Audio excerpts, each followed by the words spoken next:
Καφενείο, καφενείο, καφενείο του Μπέρμιγχαμ, του Μπέρμιγχαμ,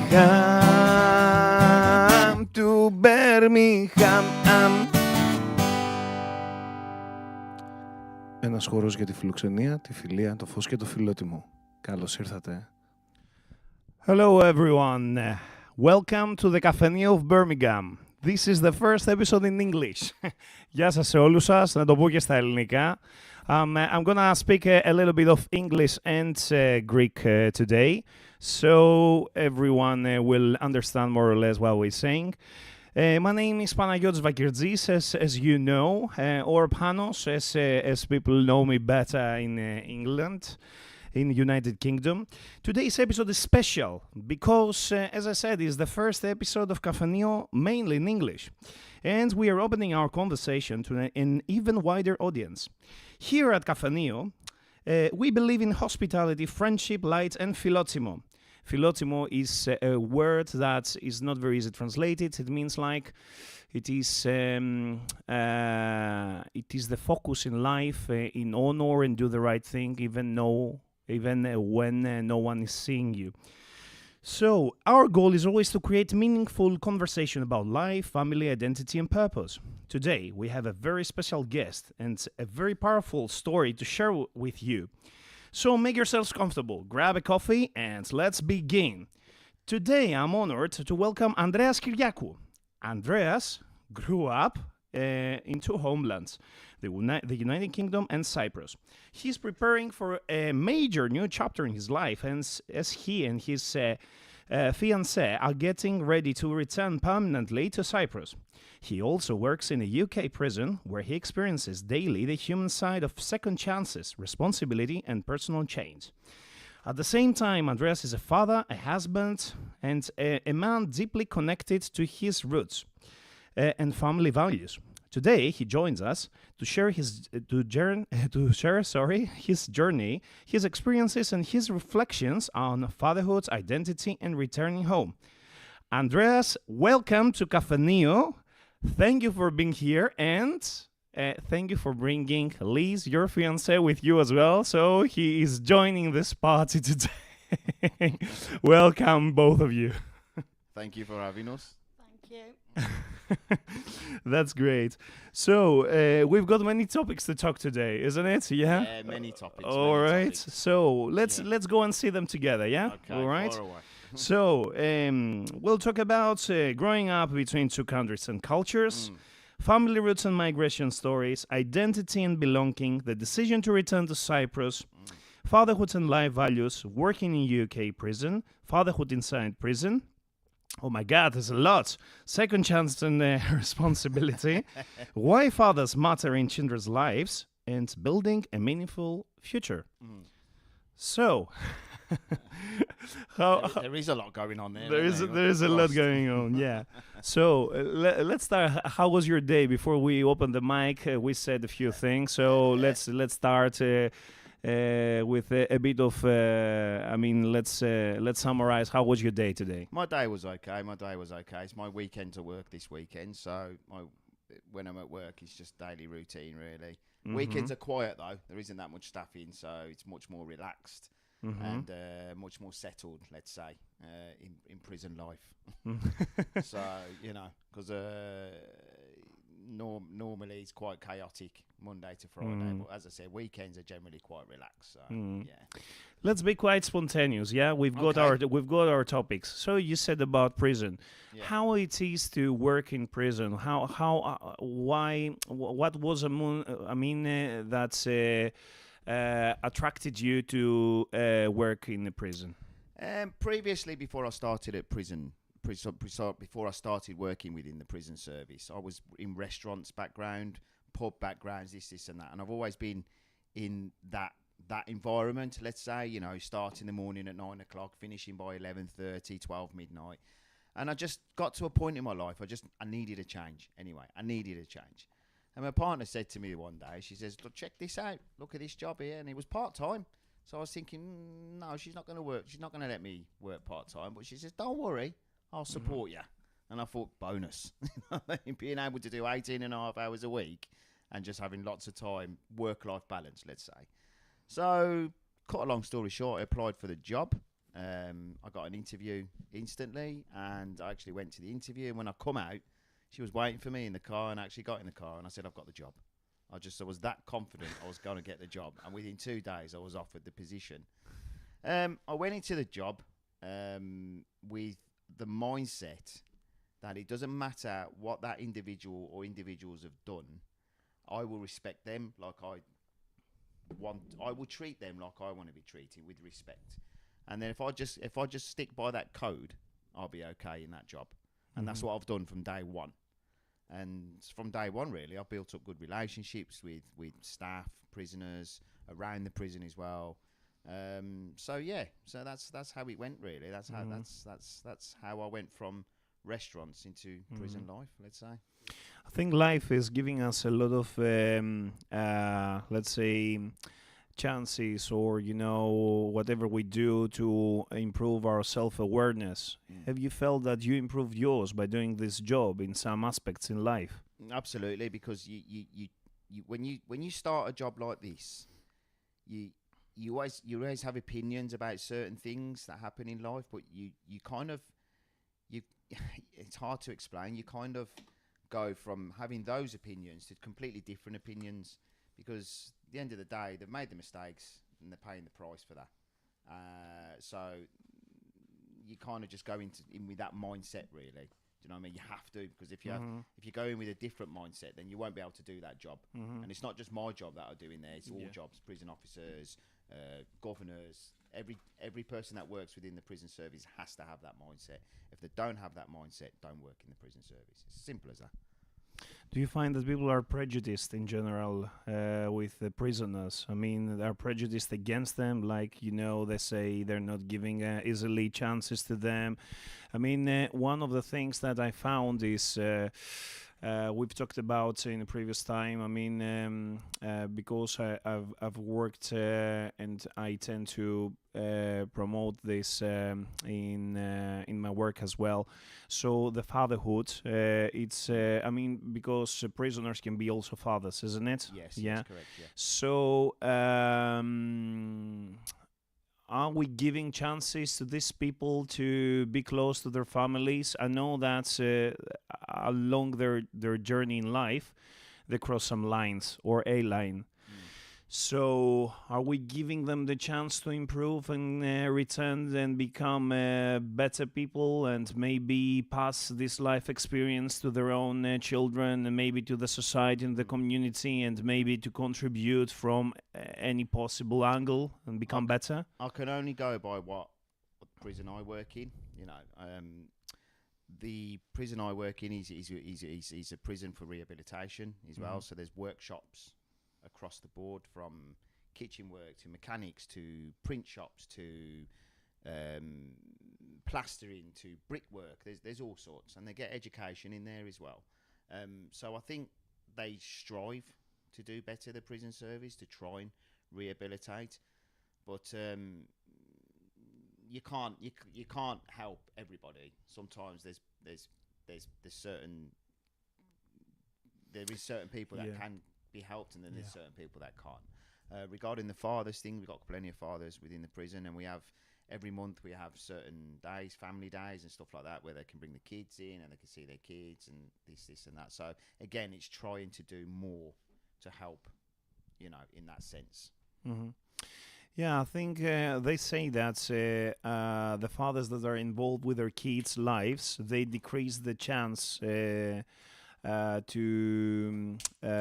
become criminals themselves, or to get addicted with substances in teenage years and later on in life. So is there anything that's supporting these fathers on the direction, I mean, to get involved with their families and their... Like I said, we have days, specific days every month where they families come in for family days. It's every month, once a month, sometimes twice a month. They increased visits as well from weekly, monthly, and now they're doing them every day. So we have visits every day at work.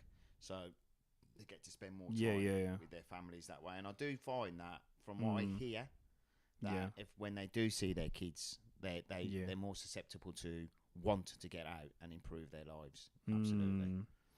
Do they have access to libraries or activities? They've got access or to libraries, they've got access to activities. Most of the lads within the prison, they have activities to libraries, they have gym sessions, whether they're playing football, basketball, volleyball, tennis, you name it, they do it there. So they have plenty of opportunity to improve themselves. Plus, they have education in there, so English, maths, private cooking lessons, things like that. So they do have access to a lot of stuff there to improve their lives when they actually end up getting out. Yeah, that's great. That's really great. Can I ask you, how do you protect your mental and emotional health in such a demanding environment? Probably my partner. That's great, Liz. Liz, can you tell us a word or two? So, what do you do to support Andrea? I don't know really. Just there for him. Yeah, that's. He was there for me. Yeah. When I had cancer. Yeah. Well, that's I had yes. No. That's fine. I've had a friend on episode 11 that he had 2 transplantations. He gone through cancer, and he's a survivor. He's one of my best friends, Yanis. He had birthday a couple of days ago, so happy birthday, Yanis, from here as well. Happy birthday, Yanis. And he also celebrates his birthday 3 times as well because of the 2 transplantations. He had a kidney transplantation and he had also bone marrow transplantation. So he celebrates his birthday 3 times.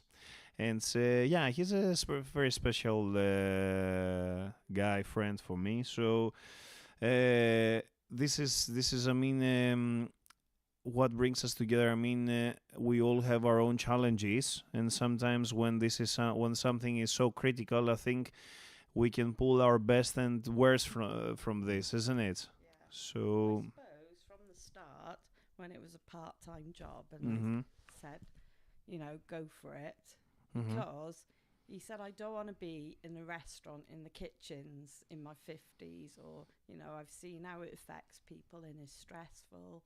And at that age, I don't want to be working those long hours. And so I just saw this job and said, apply for it.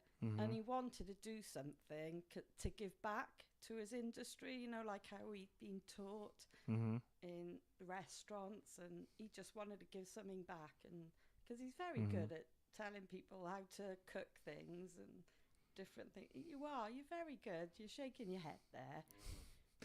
But he is good, and he just wanted to give something back because he got so much from catering. He wanted to give something back, and this way he's giving something to the prisoners, like a skill, so they got something when they leave. I'm gonna say something that maybe sounds cliche. However, I'll take my chances. So it's like the people that serves foods, they know about love because love is food. Love is food. Yeah. I think.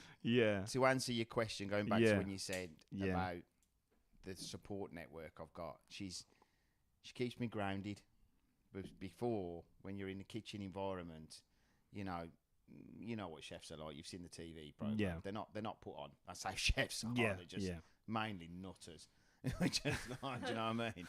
And I worked with a few. I used to be one myself. Okay. All right. As I said, she keeps me grounded now. Yeah. Regarding what Liz just said as well, I went into the job with that notion, to try and give something back. But to be honest with you, a lot of the lads that you have in the kitchen anyway, they're quite self-sufficient. I mean, you've got 2 cooks in there who are very good cooks anyway. Do you know what I mean? But, but as I said, she just keeps me grounded. And to be honest with you, the staff at work, they always say I'm a kept man as well. So when I was there part time, I think I think, yeah, they all just kept saying I'm a kept man. I must have had 5 holidays in 1 year once. Not planned. Not planned, but yeah, I think we ended up having 5 breaks. So yeah. But I'm full time now anyway.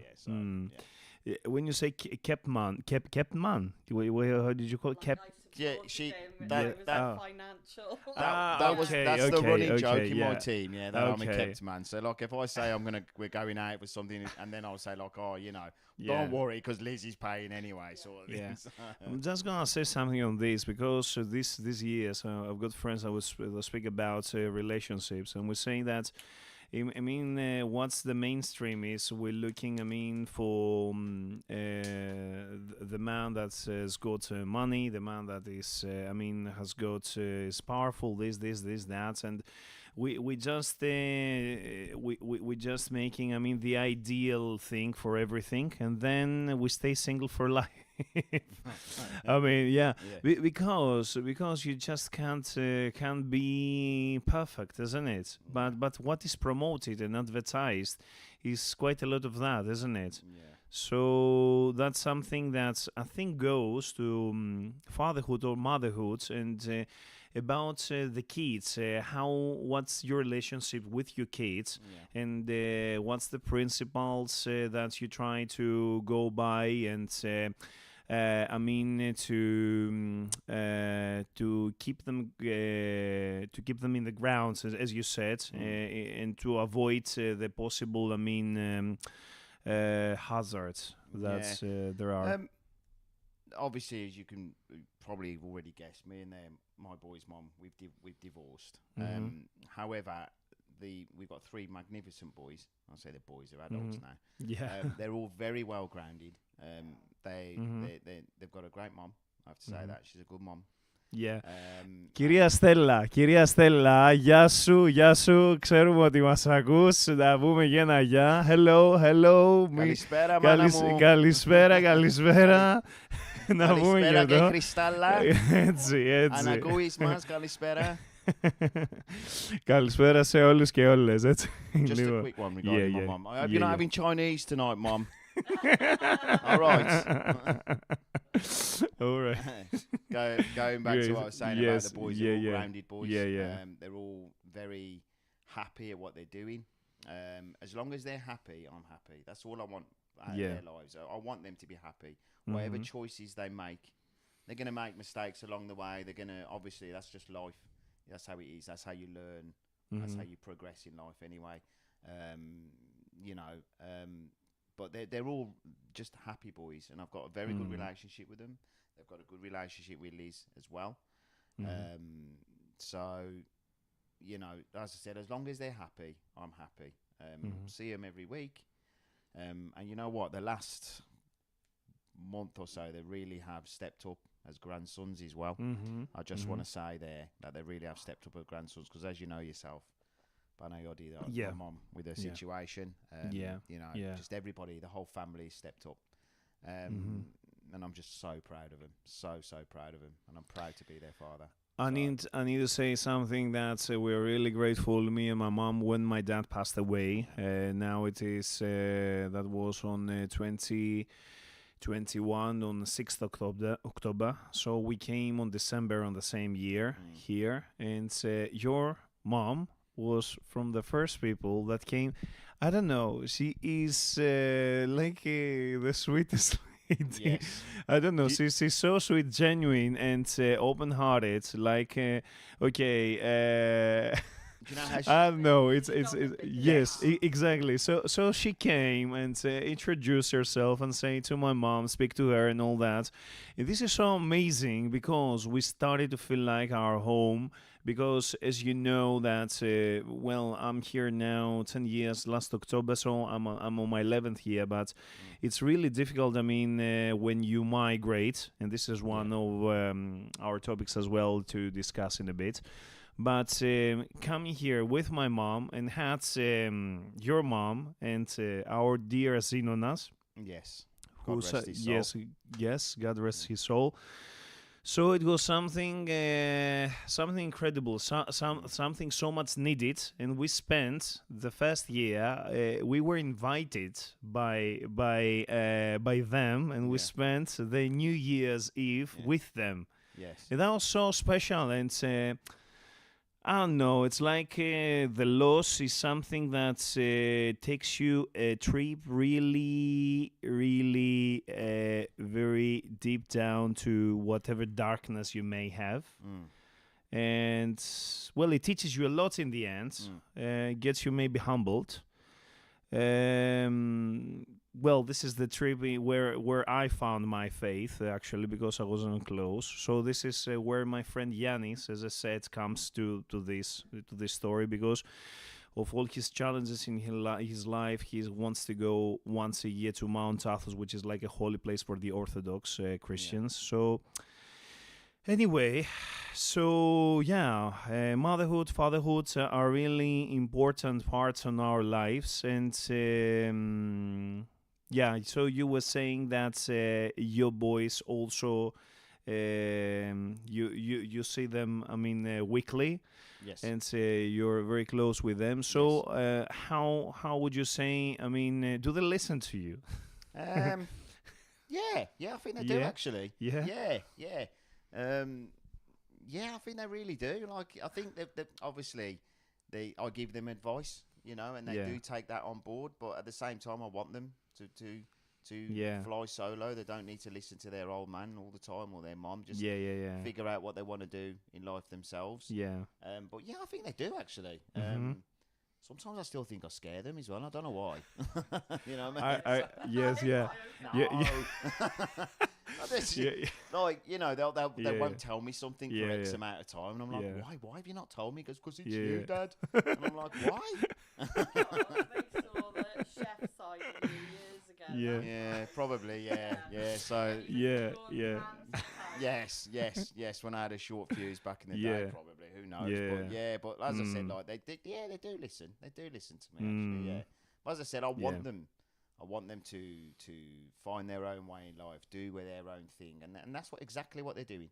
That's exactly what they're doing right now. And each of them is absolutely happy in what they are doing. They are happy. They are in a very happy place in their life right now. And they've suffered 2 big losses in the last year or so, because they've lost their nan as well. Okay. Their mum's mum. I'm sorry. They've lost their bapu as well now. So they've suffered 2 big losses there, and they just keep marching on, and they just as I said, particularly this last month, they've just been extraordinary boys. Not just them. I just want to say my niece as well, my sister, my brother. They've just all been phenomenal around my mum, including Liz as well. And yourself. Yeah. She said to me, the Greek man from Greece is coming tonight, Andrew. I said, is he? This was New Year's Eve, remember? I remember. I said, you mean Panayoti, Mom? She goes, yes, the Greek man from Greece. Yeah. So, as I said, I'm immensely proud of them. I'm immensely proud. Yeah. That's really great, because my mom also, they text each other and say, oh, they send me this, he sent me this, he sent me this. So it is, they keep in touch, and that's something that really supports me as well, because my mom spends like a half a year in Greece, and maybe they spends the other half almost here. So having, this kind of connection really helps her when she comes here, but it is quite challenging anyway. Community here, though. There is a good community here. For sure. Yeah. Lovely. Yeah. We're trying. The Greek Cypriot community. We need to say about this in St. Luke. And St. Andreas in the city center. There are the 2 big Greek communities, Greek Cypriot communities, that you can come. You'll find plenty of food on a Sunday. You can come and join the liturgy as well. Father Christos and Father Bartholomeos, I think, in the St. Andreas, they're really great priests and preachers, if you're interested in that. So yeah, that's it. It's a really great thing to be close as a family, and these challenges gives you the chance to deliver Yes. and improve yourself and Yes. see things that you can shine maybe. Yes. Yes. So we started really 100%, I think, with everything. So let's go back to your roots. Yeah, Oh, shall wow. we? Right, Yeah. mate. Yeah, to your identity. So you tell us about your background and family roots. Oh, blimey, where do you start? So, it's growing up, I grew up on top of a fish and chip shop in King's Landing. Mm-hmm. My mum and my father, my biological father, they divorced quite early up. I was very young when they divorced. I think I was 1.5, 2, and we moved to Birmingham. My mum moved to live with her auntie, my yaya's sister, and her husband, and their son, Andrew, which was my mum's first cousin. So it was me, my mum, and my sister, Kristalla. It was, I would say, a typical Greek upbringing, without a doubt. You know, and, you know, we called my mum's Theo and Thea, Yeah. me and Yeah, Kristalla, we yeah, called yeah. them Yaya and Bapo out of Yeah. respect, because that's how we saw them, you know. Mm-hmm. And it was it was a good upbringing. You know, it was tough, it was hard, but you know, my mum worked all the hours. I said, but as I said, it was a typical Greek upbringing. You know, that every day you get up, you know, like a typical Greek household, let's say. And it was quite fun actually living on top of this fish and chip shop. And I'm pretty sure I tortured Yaya a lot through them years. God bless her. You know, what I used to do to her and stuff. So, yeah. Well, Yeah, my mum, and yeah, your mum. probably. Yeah. You know. To be honest, what you said about Thea, Theo, uncle, and auntie, Yeah. it's like something that maybe you can't easily find it here, isn't it? No, this is. They really took us Yeah, in. yeah, You yeah. know, they took us in. And like I said, like we called them Yaya and Bapo. Yeah. Even though I drove her insane, because I used to run Yeah. around the fish shop sometimes pretending I was Bruce Lee with a snooker cue. And she used to have this back room where she would have all these polystyrene tubs. Yeah. And I used to stab them with a snooker cue. So she used to get them out, pour curry sauce in them. They used to just dribble everywhere. And she'd be like, "Hey, Andrew, where are you?" chasing me around the back where they used to do the badades. I was so sorry, yeah. So, you know, things like that. But you know, it was a really honestly, it was a good upbringing. You know, as I said, it was you know, and I love them both for that. And growing up with Andrew as well, my mum's first cousin, that was quite fun as well. So you know. What was like growing up between Cyprus and the UK? You visited Cyprus as well, isn't it? Yeah, we used to get back quite a bit to Yeah. Cyprus. We used to. My mum used to try and get us back as much as possible, because as much as, you know, because she left Cyprus when she was quite young, and you know, but she tried to get us back as much as she can. And I used to love going. I still do, you know. And I used to love going there when I was a kid, because I used to see Yaya and Bapo was a character, and it was just brilliant. You know, we used to go 4 or 5 weeks at a time, and you know, it was fantastic. I used to just love going back there and spending time there. And yeah, all of them were there. So from my aunties, my uncles, my first cousins, as you can imagine, typical in the area. Everyone lives on top of each other and next door and all of this. But I love all of that. I do. I just love it. And like I said, my Paul was a great character, and you know, when we went there, he used to spoil us rotten, and you know, he used to take me into town with him and to the local football team and things like that. So yeah, I used to love it. So you were saying something in a conversation we had in the past. You said something about your papu, your granddad, that was a president of a football team, or No, something. he wasn't like the president. No. He wasn't the president. But he used to know. He used the to president. know. Oh, Well, yeah, I say president. Use that word loosely, because back then it was only part-time football teams. Oh, yeah. So they used to play yes, part-time there. yeah. So the local team, for instance, are Northussies. They're only part-time team. Yes. And we're yeah, talking a few years ago. Yes, We're talking yeah. mid-90s. Okay, You know, yeah. when I used to go there. Yeah. And actually, it's probably early 90s, actually. Yeah. And he used to sell lottery tickets when he finished painting and decorating. Okay. He had to finish painting and decorating because he broke his leg 7 times, so he had to stop. so he had no choice but to sell lottery tickets in the end. Because, yeah. So he used to take me to the football matches, and he used to get me in. Yeah. And he said, look, I know that. He said to me, I know the owner. Ξέρω τον δικηγόρο, ρε άνθρωποι. Είναι μέσα να κάτσεις. Εσύ να δεις τη μάπα και εγώ να πουλήσω τα λαχεία μου. Εντάξει, παππού, εντάξει.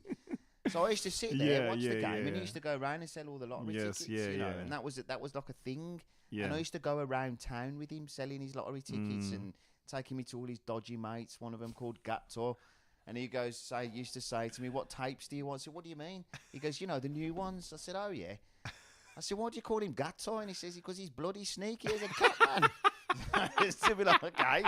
So I used to go in his back room. He goes, go in his back room. I said, listen, Paul, man, this sounds dodgy. And he said, don't worry, he'll look after you. I said, yeah, okay.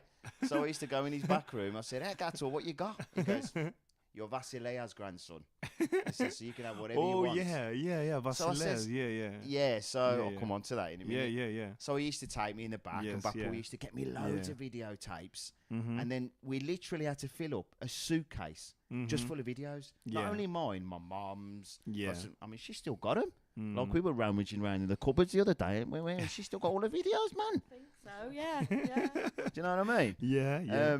But yeah, they used to call him. Rummaging around in the cupboard sounds bad. We weren't rummaging around in the cupboard. No, we wasn't rummaging. We were peeking. Let's say peeking. Yeah, so that was what it was like when I was over there, when I was younger, and down to the beach all the time. This was before my mum remarried as well. But then when she remarried, it was the same.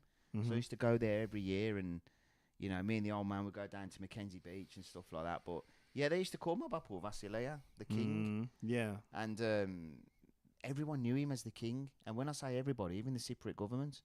So like, I remember once, me and Liz, we was in Cyprus, and Bapu was in a nursing home at this point. Yeah. And he got mail. He got some mail, and it says Vasileia on his mail. And this is an official government letter. He was known as the king, and my yaya was known as the queen. So she was the Vasilisa. Yeah. And Bapu was Vasileia. Yeah. That's very special. Oh, no, that's very special. Very special. And everybody now. Yeah. The priest called him Vasileia. Says Andreas the king. That's what he says, and even on his gravestone, says Vasileia. The only thing I could understand in Greek was Vasileia, and I was like, oh. Yeah. But yeah, no, I mean because I've kind of diversed a bit off now, haven't I? Yeah, going back and forth, I was always drawn to Cyprus, no matter what. Even like I said, even after my younger days, when my mum remarried, I used to go to Cyprus with them a lot. Every summer we'd go until I got older, and you know, I moved on with my own life and whatever. But yeah, I was thinking, like, when he passed away recently as well, like I was just thinking about all of that, because it was just down the Mackenzie every other day, and you know, just enjoying life out there. And so I've always been drawn to Cyprus. Cyprus always draws me, and I never want to leave. And it's nothing to do with being on holiday and enjoying myself. I love the country, I love the people, I love the lifestyle over there, and I love the life over there. Village life, let's say, you know. Yeah, I think maybe it's something energetic that I don't know, is maybe you think is like the cell memory, like the connection with the ancestors. I don't know. I don't know. It's like I don't know. For me, when I go to Greece and when I leave, it's like when I see the colors. When I'm taking off by plane, you know. Yeah. And I see the colors, or before that is. Yeah, it's nostalgia, isn't it? Yeah, of course. Yeah, of course, nostalgia is always something that can takes the best of you. But the thing is that you, I mean, as humans, I think in a wide idea, what I'm gonna say, our home is this planet. So every corner of this, and we can love in every corner. And I mean, this is our home. I mean, I know that we've got, the countries, we've got different names, but in the wide idea, we are maybe this a bit yes. Sea, though, it's being close to the sea with Cyprus, because I'm from Wales originally. So I grew up by the sea. Same as Cyprus, I got sea and the mountains behind. And it's the best of both worlds. Are you Welsh or are you Welsh? Yes, virtually. Yes. Okay. Yeah. Yeah, I was born in Worcester, but I moved to Wales when I was 18 months old, and then I lived there for 45 years of my life, and I love it there. Love being so close to the sea. And you get that in Cyprus. It's similar. You say that with your family, to your family. Welsh people are very similar to Cypriot people. Welcoming and family orientated. Yeah, absolutely, because it's all about family, you know, and the Welsh people are the same. They've got the same ethics, they've got the same morals, they've got the same moral compass, let's say, you know. So as I said, you know. Liz, how do you find Greek language? Well, funnily enough, I'm trying to learn it at this moment, and I don't know whether it's my chemo brain or my menopausal brain, but it's very difficult. I'm trying. I can understand bits, but speaking it I have trouble with. I'm trying to watch things on YouTube and get by it slowly, I think. But it is difficult. I think Europe says when you don't understand something, it sounds Greek to me, isn't it? Yes, I say that a lot. So we say the same. I think that sounds like Chinese to me. Yes, we say that. We say this. So when I was having my Greek lesson on Tuesday, the teacher Stella was saying. You say it all sounds Greek to us. We say it all sounds Chinese to us. And she said, it's similar. So there you go. It is a thing. Is it Stella Trifonos from... okay. Oh, she's excellent. She tries her best with me, but... Stella, γεια σου και σε σένα, αν μας ακούς. Hello, Stella. I must apologize. Καλησπέρα, κυρία Stella. That's great. Okay.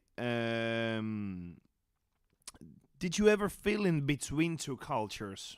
Was it sometimes like you are against? I mean, or you feel like a battle?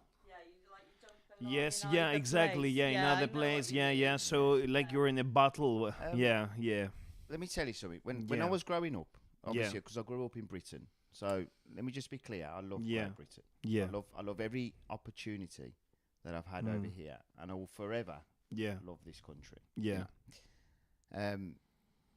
But yes, I was always, because I was going back and forth. You know, I grew up with the British ways, which I was really happy with. But because I grew up in a Greek household, like I grew up in the way that I saw family, and you know, it was always about family in a Greek household. Always, no matter what, it always comes down to family. And excuse me. So I was always kind of conflicted between the two, but I've always been drawn to Cyprus, where my roots are.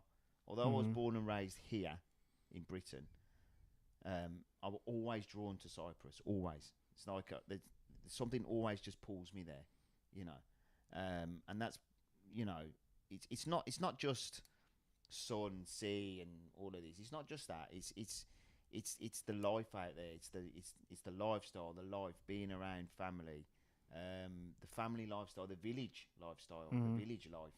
You know, I love all of that. I do. You know, opening my door.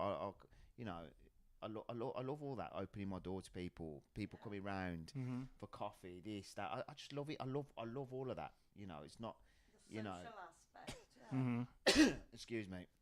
Sometimes my mom says to me, she goes, "Oh, you know, you might get fed up of this and that." I said, "But no, I love that life. you know, I've always been drawn to that life, you know, and it's a dream that we're very close to coming true. You know? So, you know, but That sounds really great. Yeah. That sounds really great. So, so it's not something new because it's been like 51 years since the occupation started. Yeah. The Green Lane. yes, Cyprus is the only country, I think, in the world. I don't know if someone knows something different. Please correct me, but I think it's the only in the world that it is divided, like with a green lane divides. I think so. I think yeah. It's the only divided capital now, isn't Yeah, it? yeah. So Yeah. it is the only one in the world, and we've got around in this podcast. As I said, as we were saying before we opened the mics, we avoid politics. However, Yeah. I think we'll try just to say a basic thing about what's happening because I don't think we can close our eyes on that. No. So.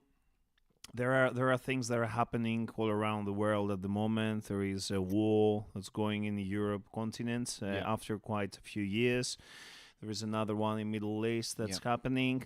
So Cyprus is in there in between. Greece is not far. Turkey is next to us. So how do you feel about all that? You mean about the The green lane? green line, the green yes, line. yeah, Look, the green line. Yes, yeah, green Look, line. I'm yes. not going to pretend that Yeah. you know it didn't affect me directly, but it affected family members. Yeah. And I speak to Yeah. those family members, and Yeah. they're hurt by it. They're upset by it. Yeah. My Thea Lefteri in Cyprus, for instance, Yeah. you know, he was definitely affected by the war. So Yeah. was his family. But Yeah. I mean, we was over in Cyprus once, and we took my son. We took my son Joshua with us, Yeah. and we were saying, "Shall we go over? Shall we go over?" So Yeah. from Lefkosia, Yeah. walk down Ledra Street and go over to the Turkish side. Mm-hmm. And I just thought, before I even attempt that, I'm going to ask for my uncle's permission. I'm going to Yeah. ask for his opinion. Yeah. You know what he thinks to that, because I know We he's felt conflicted, didn't we? We felt very conflicted at first. absolutely. So Yeah. I sat down with my uncle. I said, "Look, Thea, look, we're contemplating going over the north side just to have a look." Yeah. You know what I mean? And this is coming from a man now that has experienced the war. He was Yeah. he was there We were when it happened. displaced, weren't they? Yeah. That's how we met your That's Thea, right. That's wasn't how we it? met Thea Gullan, because he was from Akhna, you know. Yeah. Yeah. Yeah. And you know, he said to me, "Look," he says, "I've got no issues with the Turks." Yeah. He said to me, Yeah. "I've got no Yeah. issues Yeah. with Yeah. the Turkish Yeah. people." Yeah, He says, yeah. "Like, at the end of the day, it's Yeah. happened. We're all just trying to get on in life, Mm-hmm. you know." He says, "There ain't much to see there, but go and have a look." So listen, I got the green light, so we went, you know, and it was strange at first, because you're going from. I'm sure if other people have done it, they'll know what I'm saying here now. So you're in the Cypriot side, the Greek Cypriot side, and it's all Gibreos there and this and that. It's all Greek shops, and then you're walking down Ledra Street, and you're going through, and you're in your own country now. This is the weird thing, and you're using the passport to still stay in your own country. But then when you get into the north side, and you're walking over, all of a sudden you just think, "Blimey, I'm in another country here. I'm in the same country, but I feel like I'm in a different country." You felt like you were a tourist, didn't you? You felt like a tourist. Yeah, because obviously when I'm over there, I'm speaking the lingo to everybody, and I'm getting by no problem. And then all of a sudden, I'm in my country, and I can't speak the language, or I'm all of a sudden I've become like a mute, you know. So I've got to try and get by. But we had a good look around. We had some lunch there, and I've got to be honest with you, every single person that we spoke to was so friendly. I ain't gonna lie, you know. They were all friendly. We had a decent meal, good experience. You know, would I go back again? Probably not. You know, but you know, I'm glad I've done it. I'm glad I went over just to have a look. Yeah. But I do know that certain family members, they do go over. They even to go over and buy cakes. Go over and buy cakes. Do you know what I mean? So, and like I know people that go over there and get petrol because it's cheaper. So, do you know what I mean? So, look, at the end of the day, it's been X amount of years since the war. I think people are just trying to get on now. Yeah. You know what I mean? The younger generation are, from what I've read, the younger generation want to, you know, and we've met Turkish Cypriots over there, and they're equally as nice. You know, they come over to the Greek side to work and then go back home, and you know, they're all the same people. They all want the same thing. They just want peace, really. Yeah. They just want it to be resolved. But I think there's a lot of things to get to before that, because obviously the Turkish side is ruled by Turkey, not the Turkish Cypriots, and I think that needs to change. I'm being political. Yeah. Sorry. No. You can tell your opinion. We're not talking about political parties, so we don't do. any. I think if the Turkish Cypriots had more of an influence in how that side of Cyprus, I think it would be more joined up, more united, perhaps. That's my point anyway. I just think it's a shame because there's a certain part of Cyprus which is just sitting there doing nothing, you know, like Famagusta, you know, the dead zone as they call it, you know. But you know, as I said, you know, maybe later on down the line it will change, you know. But as I said, like all the people that we met when we went over, they were super friendly. There was no, I didn't feel like I wasn't at ease at all. You know, I felt for the first 2-3 minutes it was a bit strange, but after that I didn't feel uneasy at all. There's no animosity there between the Turkish Cypriots and the Greek Cypriots, especially the younger generations. No, not at all. Honestly, and it was a good experience. I found it a really good experience, you know. And I'm glad my son went with us as well. So he kept saying to me, "She's weird, Dad." I was like, "It's all right, son. Don't worry." You know what I mean? So you know, but I said, no, you know. So you feel safe? You would just say, Oh, 100%. 100%. I did not feel uneasy at all. It was just very strange going through the passport.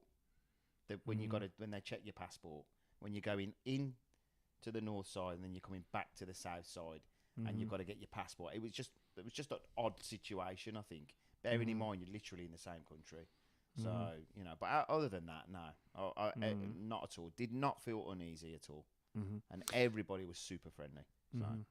So you were born in this country, isn't it? Yes. So, what stories have your parents shared with you about migrating to the UK? Cool. I think my mum would batter me if I tell you her story. Now, well, it is. I mean, you know something. I haven't heard much. I'm not gonna lie. My mum's told me her story. She moved to England because she wanted to move to England. She wanted the bright lights in the big city. I don't think village life was for her. And I think her and my bapu they're very similar. You know, characters, and I think they used to butt heads a lot. So I think she wanted to come to Britain. She wanted to go to London. And she told me when she landed and she got there, she got into London, she was like, "What is going on? What is this place? You know, cold, miserable, coming from, you know, 40-degree sun." You know, it was a bit of a culture shock to her. And then somebody said to her, I can't remember who it was now, but somebody said to her, "Wait till the morning and we'll take you out and then tell us what you think then." So that's exactly what she did. She waited till the morning, then she went out and she was just kind of like, "Wow, this is different now." So I think my mum, like, you know, for that reason, she wanted the to get out of the village life sort of thing, you know. So, but that's about it really, because like I haven't really heard much stories of emigrating over here from my family, if I'm being honest, because you've got my mum. You know, so she remarried to my stepdad, which you know, was my father. He helped raise me and my sister. His story is completely different because he come from South Africa, so he went from South Africa to Cyprus, and then from Cyprus to England. So his story is interesting. His story is very interesting. You know what I mean? How he went from South Africa to Cyprus, from Cyprus to England. But other than that, no, I haven't really heard much stories from my family regarding their immigration. I think not long after she came over, her family joined her because it wasn't long, and it was the war, obviously, 74. So her brother and her sister came over and lived with them as well for a while. So that helped with her having a family. Yeah, that definitely helped with it when they came over for a bit as well. Her brother, my Nico, he loves it over here. I think where she was working, there was a lot of people from her village, she was telling me. So that helped to settle in. There you go. Lizzie's heard more than me then, if that's the case. So, you know what I mean? So, you know, my thing, Nico, my mum's brother, he loves England. Like, when he's over here, like, he wants to speak the language when he's over here. And he really tries, you know what I mean? But, but that's about it, really. I don't really have, and that's just me being honest, I haven't really heard much stories about my family when they emigrated over here, you know. You know, when nowadays everyone, I mean, in Greece and Cyprus, I mean, maybe all around the world, learning English, isn't it? So my experience was more about watching football, and as we were saying, when the mics were closed earlier, and you saw like here the scarf and all that. It's about, I mean, Man United. For me, watching like the team of Sir Alex Ferguson with. Paul Scholes, David Beckham, Ryan Giggs, and all that generation that won all these titles. So it was more about football. It was Premier League was, I mean, maybe the best league in the world. Maybe that was quite exciting. So we're trying, I mean, the Champions League nights to watch. I mean, with the Greek teams. I mean, Olympiacos, Panathinaikos, and AEK was the teams that they were playing when I was a kid. So we're watching all these games, and I mean, watching Arsenal, Man United. I hope you're going to put the Villa in there. Yeah, well, Villa is very recent, but Liz said you're a Villa fan, Liz, isn't it? Yeah, that's how we met. Yeah. We met at the ground. Okay, yeah. Okay, being, tell us more then about it. Well, from how I come to that in a minute, then I become a Villa fan. When I moved, so my biological father, Costas, he's an Arsenal fan. Okay. And that entire side of that family, they're all Arsenal fans. They're all good. Okay. Right. So technically, if they were still together, I probably would have been an Arsenal fan. Okay. So when we moved to Birmingham, my Bapu and Yaya and Andy, they were all Spurs fans. So and they actually took me to a few games. Okay. So, but how I became a Villa fan was actually from a family in London. Okay. So they were from London, North London, and they used to come to Birmingham to visit us. And I think it was my Bapu Dimitragi's sister. Okay. Yes, because they had two sons. Well, they had three kids, but their two sons, Mario and Andro, and their dad. No, sorry, Michael Andro, and their dad was called Mario. They used to come and visit. Yeah. And they used to drape me in Villa scarves all the time when I was a kid. And that's how I actually became a Villa fan in the end. So, although everybody tried to push me a certain way, so in theory, I probably should have been a Gooner. But I weren't. Or a Spurs. But then I weren't because of them. They used to dress me in Villa clothes and buy me everything Villa. Yeah. Even my dada, who's a Gooner, he tried to always push Arsenal on me. But that's it. Villa. When I first went there, so I remember my first game, and that was it then. I was done. That was a done deal for me. I think I was about, blimey, I must have been about 8, 9, something like that. Probably slightly younger, but it was a family that my mum got to know. She worked at the fish and chip shop. Now, they had a son called Sodiri, and he was a big Villa fan. And his friend, Zach, it was him that took me to my first match. And I'll never forget it either. I remember I was sitting in the Trinity. It was the Doug Ellis stand, actually. Well, the Whitton Lane stand. Called the Doug Ellis now. It was the Whitton Lane stand. And he took me to my first game, and that was it then. Bosh, I was gone. That's it then. Villa from that moment on. You asked me a question about this scarf, Panathinaikos, which is like my city, my home city. This is next to Thessaloniki. Yes. Because I'm a PAOK fan, but Panathinaikos it is. My dad used to be a bus driver for Panathinaikos team. We used to play in the second league in Greece. So I grew up for some years. So I used to be, almost if not daily, quite a few days per week. I was going with the team to the training, and I knew the footballers, and I even had a shirt from one of the strikers. His name was Ademar, and all the stadium used to shout his name. Ademar. It was like that. Yeah. So I had his shirt, and my mom used to be a tailor. So she cut this shirt so it can fit me. So I was pretending I was Ademar. So I was wearing this shirt and I was playing football as a kid. So as stories like that, I mean, that stays with you.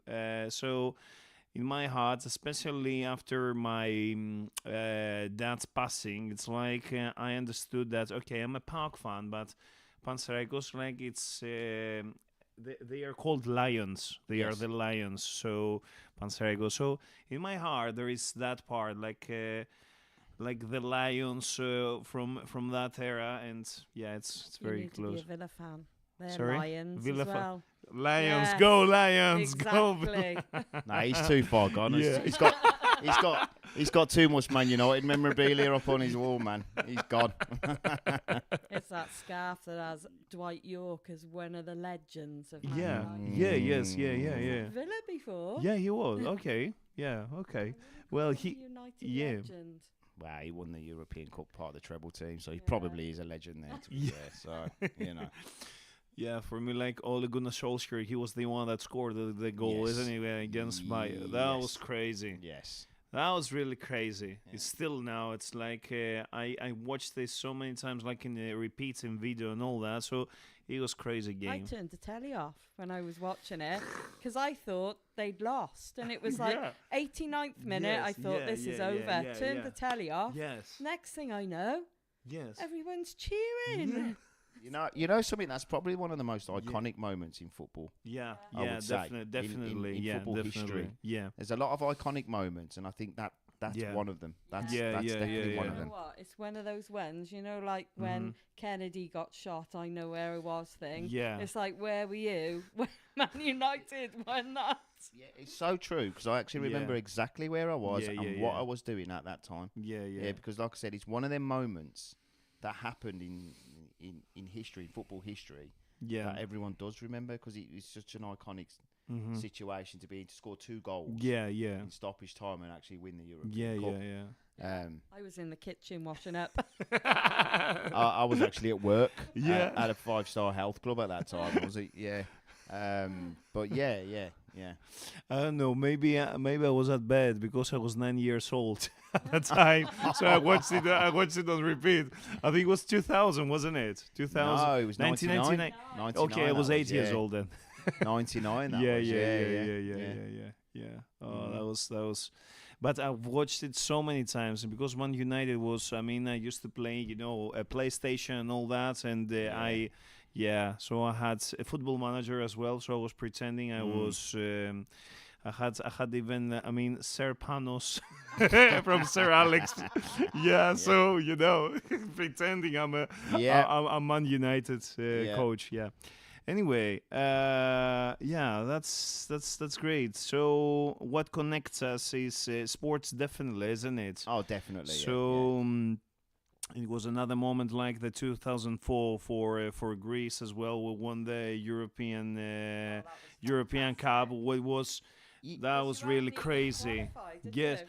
So we were really that was with the Danish team. Yes, they were not even qualified, and because of what happened. It was, but it was so much. It was so unexpected. Like Leicester. It was unexpected. Yeah, So maybe these two they can be relatable. These two, Leicester and Greece, but I think people talk about one of the most.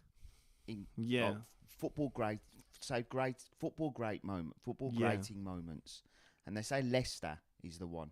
I don't think it is. I think Greece winning the European Championships will probably stand alone as one of the greatest underdog stories of all, not one of them. I think it's the greatest underdog story of all time. Because Greece has never been like a top nation for football anyway. And for them to achieve that. So it was the second time that we qualified for European Cup.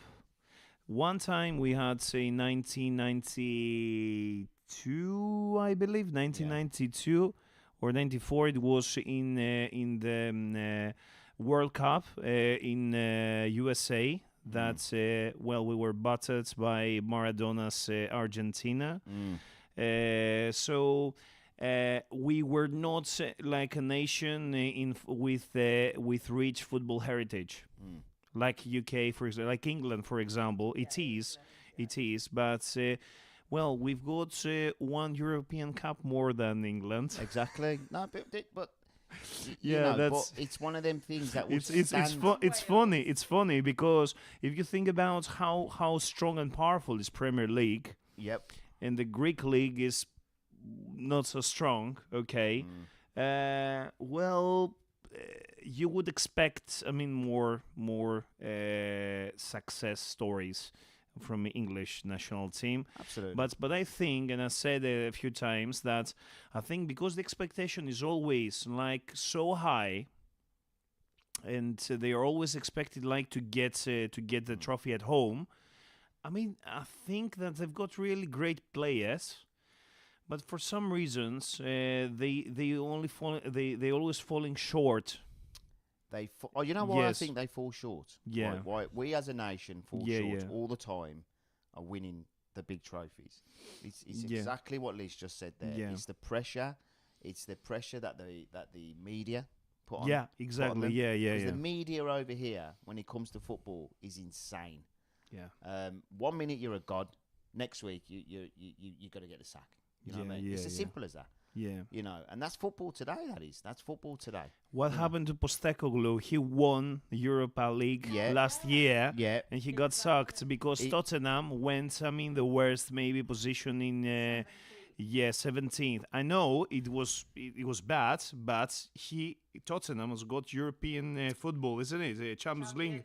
Yeah. The problem is with Postecoglou was that I think the style of football he played. Yeah. He was asking too much of the team. Yeah.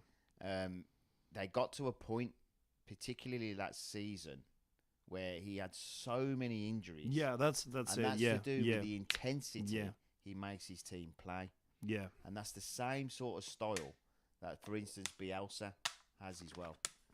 And there's too much intensity in how they're playing, and they're bound to get injured. You cannot play at them levels every game.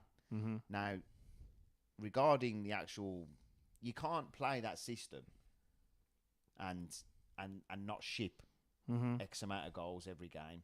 Kevin Keegan had that same philosophy. Yeah, Newcastle. Do you know what I mean? With Newcastle. And in the end, they didn't win the league because of that philosophy. Because his philosophy was, well, you score 6, we'll score 7. Yeah. Do you know what I mean? It's great to watch. Great to watch. Yeah. But I imagine as a fan, you'd be excited, but at the same time, you're pulling your hair out. You know what I mean? But, let's not forget that football is an entertainment business. It's an entertainment. You're paying a lot of money and you want entertaining. You know what I mean? So when you're going to a game and it's an absolute bore fest, you feel like you're not getting value for money here. Don't Do you know what I mean? Started on my real pet hate. This is a real pet hate of mine. Footballers. Yes, go into the crowd trying to jeer them up. I'm thinking, we're being paid to be entertained. As soon as you make it entertaining, we'll be cheering you. It works both ways. Yeah. We're paying the money to come and see you and support you. Yeah. If you're not showing us the effort, we're not going to give you the effort back. Yeah. So when they're bringing their hands up and trying to get the crowd, come on, cheer. Do something to make us cheer then. That's my bugbear. So there you go. Yeah. However, it is a way of life. Yeah. Football is a way of life. I remember one time I was at the Villa, and this guy, he was getting interviewed by somebody, and he was gutted. We lost again. Yeah. And he was gutted, and he said, "It's one of the funniest things I've heard." He said to me, he says every day. He said I got up. He said I got up today, and my son come up to me in my bedroom, and he woke me up, and he says, "Dad, you're lying to me. You're lying to me every day." And his dad was like, "Well, what do you mean, son? What have I lied to you about?" He goes, "You keep telling me we're going to get better." And he goes, "What am I meant to say to my son today?" And this guy went behind him shouting. He goes, "Tell him it's a way of life. He doesn't have a choice." Win or lose, it's a way of life. Do you know what I mean? And I think that resonated that day, like, do you know what I mean? Because it is a way of life. It's not. It is. It is. No matter what happens, you're always going to support that team. You're always going to be there. That's true. And through the good times, the bad times, because it is a way of life.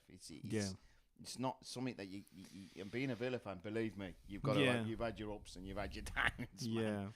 So, but that day kind of resonated really, because that you know, the one guy was also right.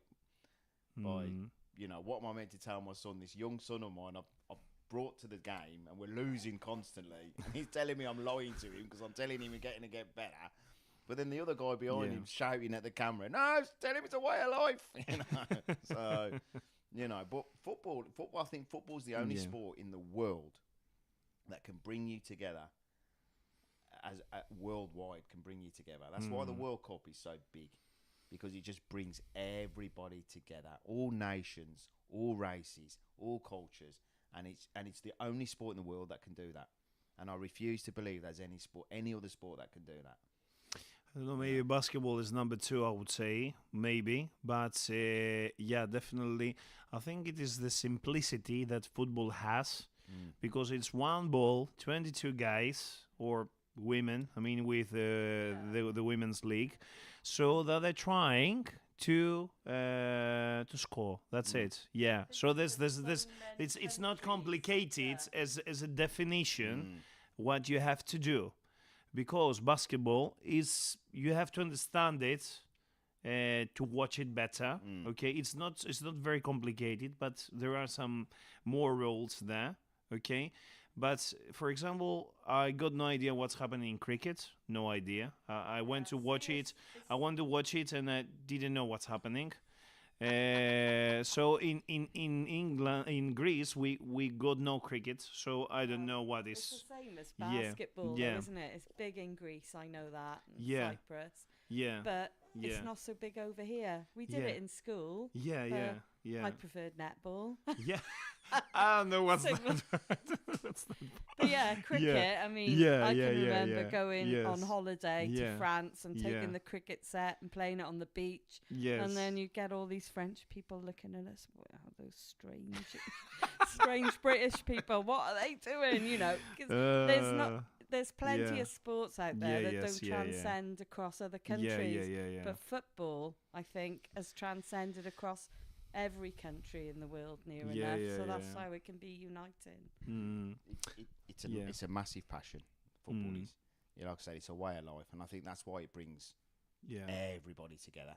But it also can tear people apart. I've seen that as well. Definitely, definitely can the toxic side, because we can see toxicity in many aspects in life. The toxic sides of football can be really dangerous, and it can hurt people, can even take lives in the extremity of this. So I think things are much better here in UK than, for example, it is in Greece, because here you can see, I mean, fans from both teams sitting in the stadium, okay, and watching football.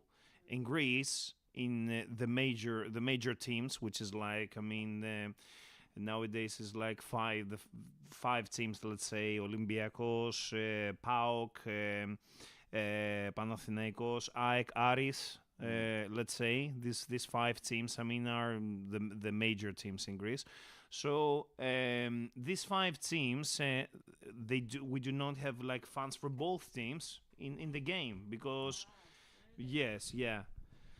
So this is something that's here, for example, is much better. People feel more safe. So would like to see maybe in the future, because it used to be in the past.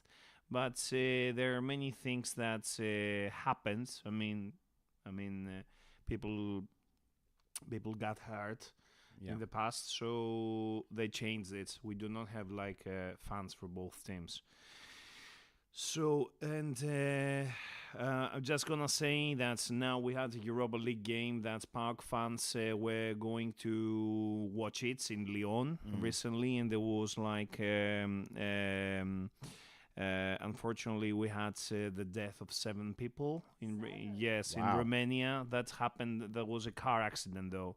that was on in Romania. It was just a van, I think, that attempted to pass a truck, and it was another car that came and had like a crash, which like cost the lives of 7 people. So in Lyon yesterday, I think yesterday was the match. Yeah. We had like a minute of silence in the beginning of the game. There was 7 people that lost their lives, and may God rest their souls. Yes. So, but I'm just saying that it is things are happening well. So when we're driving, we have to be really careful. Of course, absolutely. Anyway.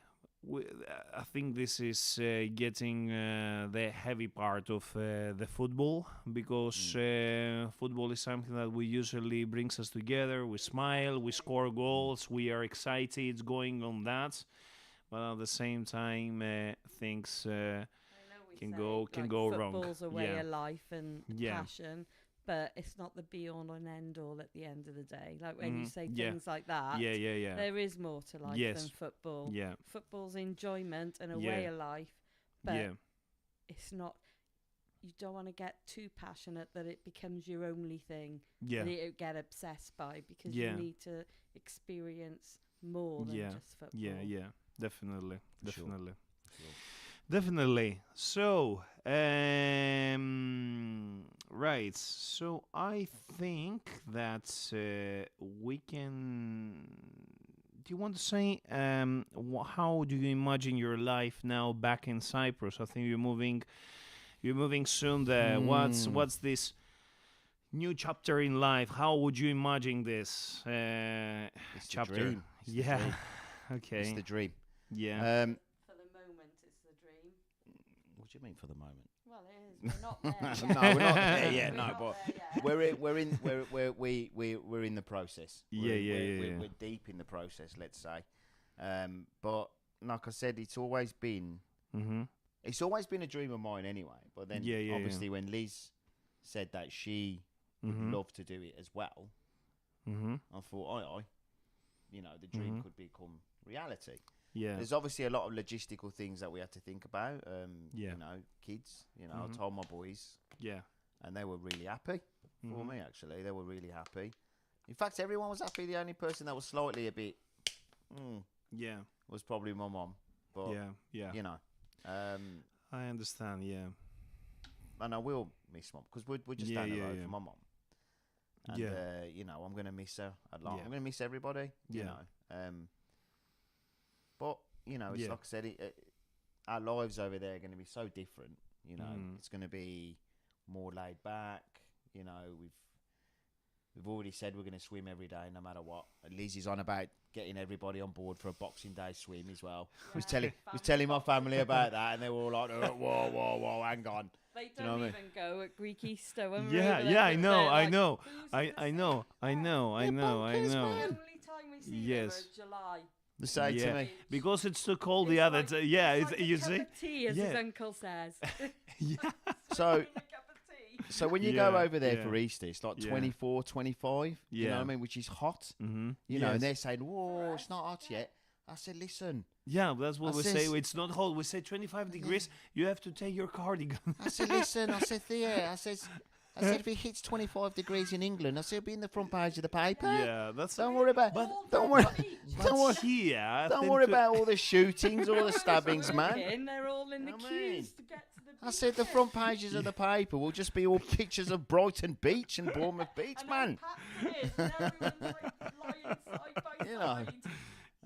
They came. They obviously, as you know, they came over in November for the old man's funeral, and they were oh my God. Yeah, I think only 1 or 2 people said they were okay with the cold. My uncle Andrew.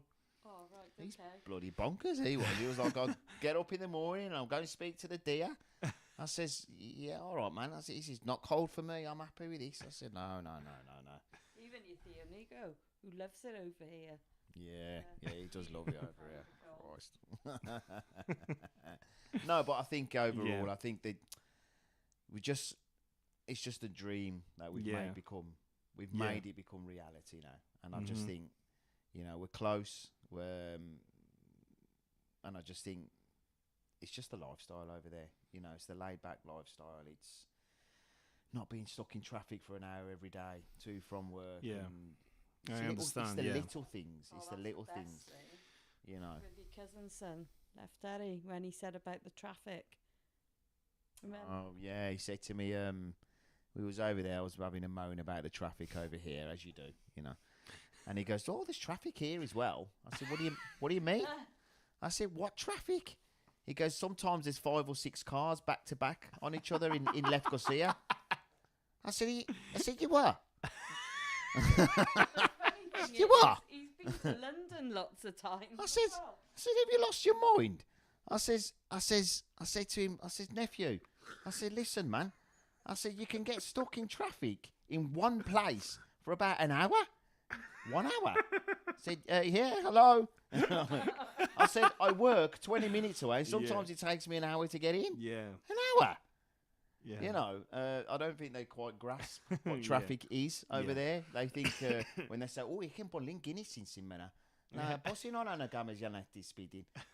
Gamyan deka lepta, bende lepta gadiets. Is that it? Sort of thing. You know what I mean? Is that it? You for real right now? Yeah, Like, you know, yeah. how far is your work? Yeah. About 5 minutes away. So it's took you 15 minutes to get home instead of 5. Blimey. If only it was like that here.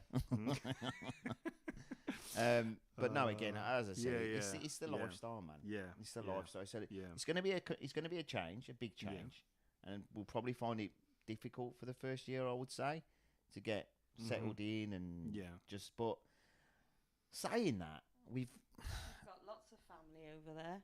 Yeah, but we will get into the community straight away. So we'll be living in Silofago, which is one of the red villages, as they call them. Where they grow all the potatoes there as well. They're already saying that Lizzie's gonna just the potato lady carrying sacks of potato on it.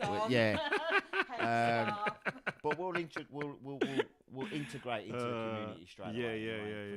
For sure. And it probably does help that I'm Cypriot and but yeah, it's just an exciting chapter. I'm trying to learn the language to fit in as well. Exactly. I don't think it's right that you move to a country and not learn the language, as difficult as it may be. I mean, when we were over there and we went to Sophroni's, this English guy was staying there, and he said, "What do you need to learn the language for? I've lived here for 23 years and I haven't bothered." And I thought, how disrespectful can you be? You come over to... If people come over to Britain, they say, well, they should learn the language, but yeah, it's okay for us to move abroad and expect people to speak English. No.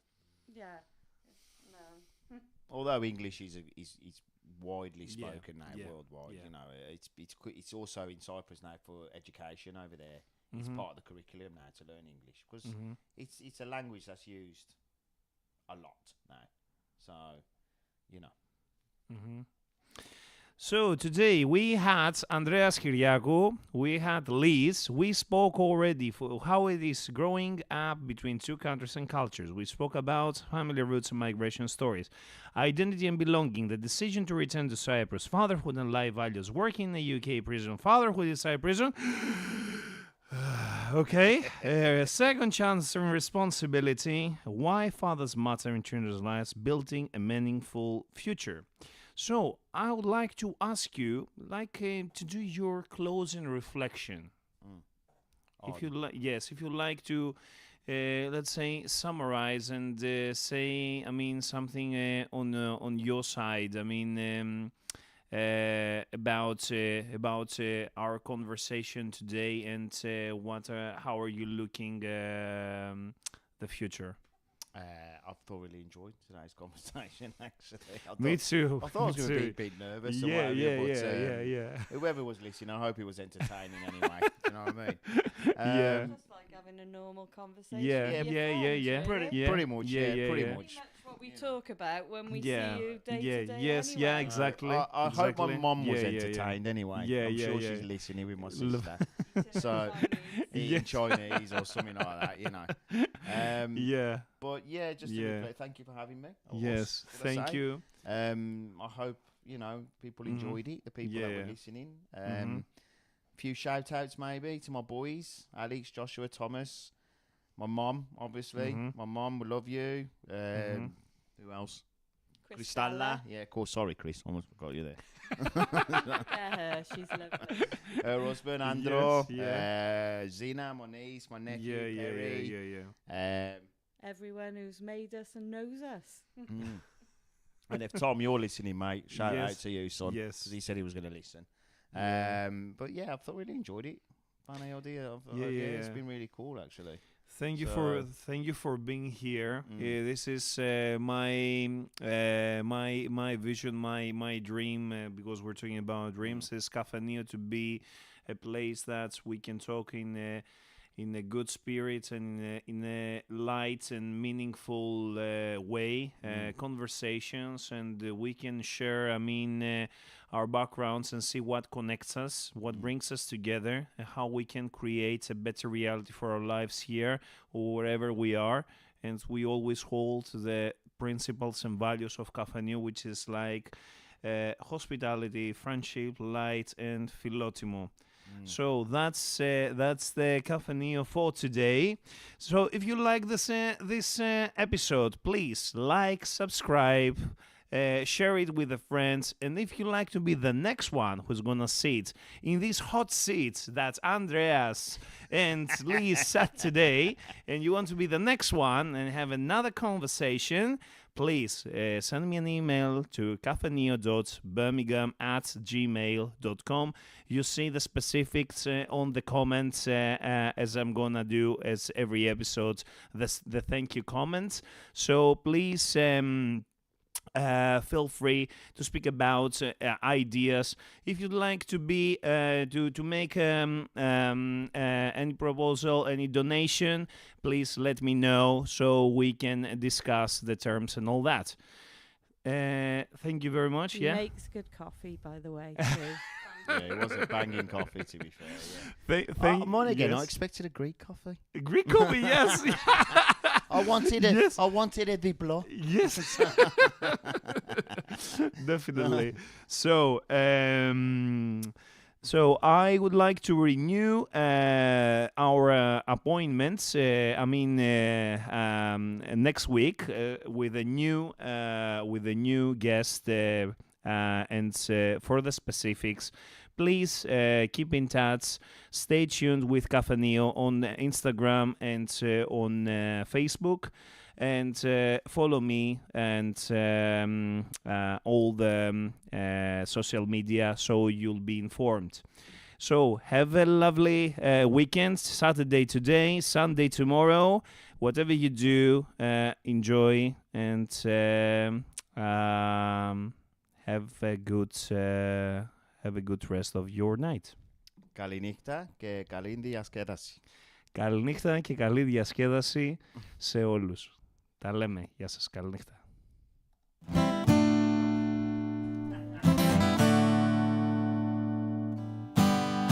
Καφενείο, Καφενείο,